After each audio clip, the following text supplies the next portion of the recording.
Hey guys, LadyLibertyStacker. Today is Wednesday, May 27, 2020, and I'm back for another video. In today's video, I'm going to show you a haul of skillets I made today at the flea market. Went back to the flea market again because I had pretty good success last week. This is one stack of the skillets I bought, and over here is another stack of the skillets I bought. There are 5 there and 4 there. There's 9, but first I want to give you an update of how I did with last week's 7 that I picked up. So without further ado, we're going to go ahead and do that one. For starters, we're going to go ahead and show you this one. This is a chef's skillet. It's a dual logo, Griswold. It was made in approximately 1960. Griswold was bought out. Actually, an investor purchased Griswold and then sold them to Wagner in 1957. And the first 2 or 3 years, they made these dual logo pans. And then after a while, whoever sold Griswold to Wagner sued to have the logo taken off. You don't see very many of these. These are extremely rare. But this is a Wagner Griswold chef skillet, 9 inches, made in the USA. So that's why I'm saying it's made in about 1960. This surface is extremely smooth. You can see the millwork finish on that.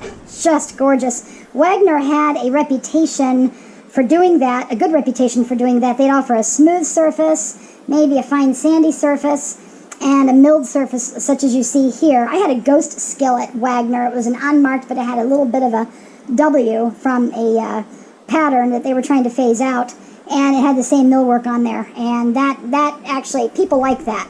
They go for that. But anyway, this is a chef's skillet. It doesn't sit exactly flat on my countertop. If you push the handle, it will spin. It won't spin, but it will move just a little bit on a flat glass cooktop, but it would be perfect on a gas range, perfect on a coiled electric stove. But you know what? If this is the only chef skillet that I had, it would be just fine for me on my cooktop. We're going to go ahead and show the credit card here.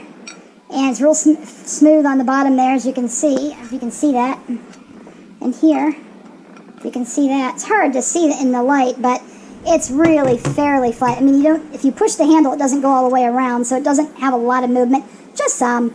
But these go for $85 to $150, depending on what they are and the condition and all that kind of stuff. This has very little pitting, extremely good condition, maybe a little bit of pitting or marking there. I wouldn't soak it longer than was necessary. We don't want to take away the integrity of the metal or anything like that. So if there's some staining present, then it's, you're going to leave it, you should leave it alone. And lye is your most efficient way to remove it. Electrolysis just speeds up the process, but lye is the secret. So anyway, this is a chef skillet, dual logo, Wagner-Griswold, made in about 1960. Beautiful skillet. Okay, next up is the small logo, Griswold, number 6, Erie, PA, 699i, and I actually had one of these. I believe it was a 7, and it went for good money, but I couldn't do that with this one. I mean, it has a beautiful, smooth surface. This has virtually no movement whatsoever, no spin whatsoever, and is very flat. Let's go ahead and put this down so we can see.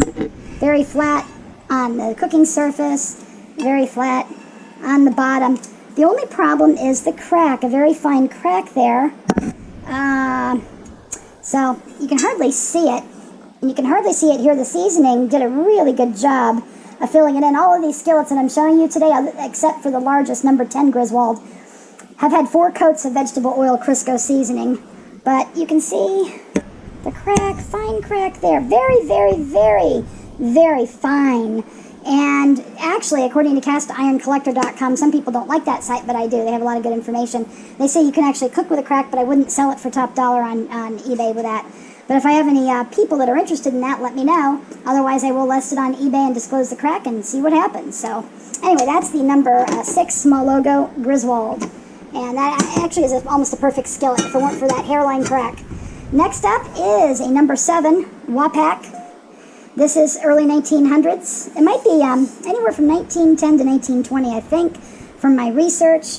It has a little bit of crude, they're not cracks, but it's just rolls of iron as it cooled on the pan from the mold. A lot of earlier cast iron showed that. I have an Erie that has one of those on it. Here's the inside, very smooth, and it has a few black spots, a little bit of pitting there, which is typical. This is an antique.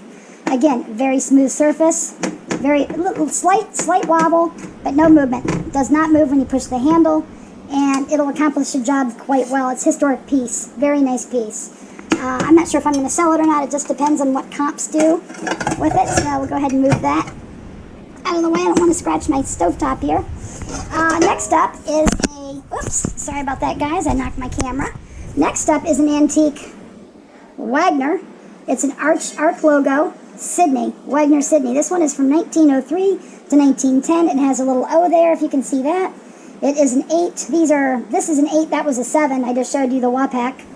You can see an 8H. Has an outside heat ring. It's got a ribbed handle. And really nice pour spouts. And go ahead and put that one down. And no movement whatsoever. Sits flat in my glass stovetop. And it is very, if you can see the card there, a slight bow right there in the middle, but for the most part it sits flat and it's going to be very, very easy to cook in. And put the card on the back. The card sits flat. So again, that one is a fantastic skillet. So we're going to go ahead and put that one down. And next up is a unmarked number 8. I thought it might be a lodge with the way the handle goes flat into the sidewall there. It's crude. As you can see here, kind of a teardrop the way Wagner does it. So a combination between Wagner and lodge. I'm not sure. There is a 2 or some marking here. But other than that, only then the incised 8 on top of the handle. But this one is a fine skillet. Doesn't move at all. Sits perfectly flat. There's very little to no wobble whatsoever. Just a little bit of pitting. It is kind of heavy, kind of like the old BS&Rs. And it could be maybe an early unmarked, early BS&R. So if anybody knows, let me know. I was just trying to figure it out before on my cast iron forums, and nobody really seemed to know on this one. So, but anyways, that is an unmarked but nice old pants. Let me move these guys over.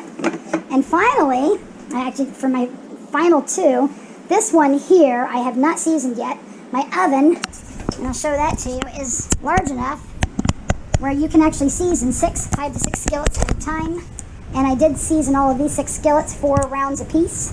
This one still needs to be seasoned, but it is I pick it up, it's oiled down, stripped.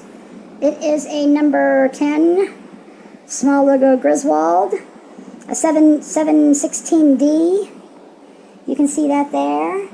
And it's a beautiful pan, well-defined pour spouts. And I'll set it down, no movement whatsoever, sits nice and flat. It just has to get seasoned, so we'll go ahead and put that back down. Gorgeous pan.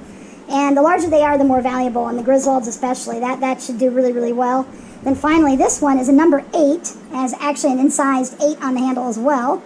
This one is a Griswold. This is a large slant logo Griswold 8, Erie, PA, USA. It's 704G. And it has, the only thing it has that might have been from the casting process, a little bit of a roll there on the back of the pan. As the iron was forming in the pan and cooling, it has a little wave. And it's not a crack. Crack has straight and then jagged lines. Straight, jagged, straight, jagged.